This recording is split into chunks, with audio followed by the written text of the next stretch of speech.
आराध्या नावाची एक साधी, शांत स्वभावाची मुलगी होती, जी लग्नानंतर नवऱ्याच्या घरी मोठ्या आशेने गेली होती.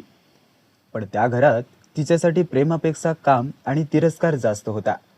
ती 7 महिन्याची गरोदर असतानाही तिला घरातील सगळं कामे एकटीने करावे लागत.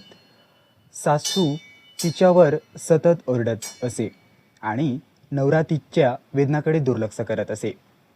दिवाळी जवळ आली तेव्हा घरात मोठा सोहळा ठेवला आणि आराध्याला एकटीने स्वयंपाक, साफसफाई, पाहुण्यांची सेवा सगळं करायला लावलं.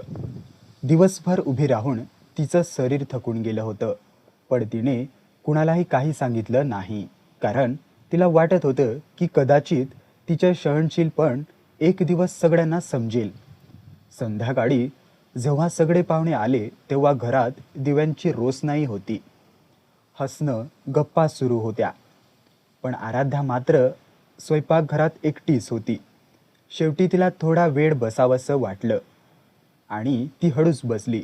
तेवढ्यात सासूने तिला पाहिलं आणि रागाने तिला ढकललं.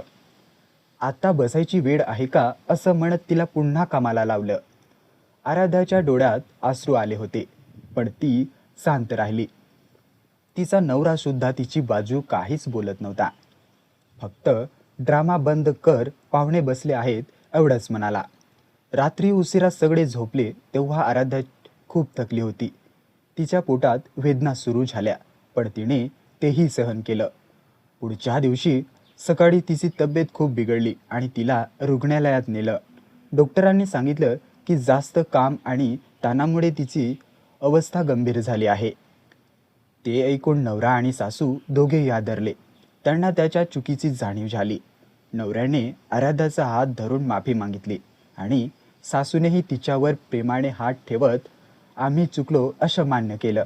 काही दिवसांनी आराध्याने एका गोडास बाळाला जन्म दिला आणि त्या बाळाच्या आगमनाने घरात खरं सुख आलं. आता सगळे तिच्या काळजी घेऊ लागले.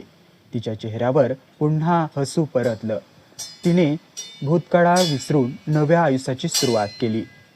तिच्या सहनशीलतेमुळे आणि शांत स्वभावामुळे अखेर तिला तिचं हक्काचं प्रेम मिळालं.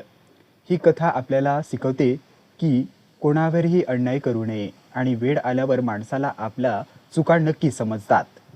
पण त्याआधी जर आपण प्रेमानं आणि समजूतदारपणा दाखवला तर नातेसंबंध अधिक सुंदर होऊ शकतं. ही कथा कशी वाटली? जर आवडली असेल तर व्हिडिओला लाईक करा आणि असेच नवनवीन व्हिडिओ पाहण्यासाठी या चॅनलला सबस्क्राईब करा.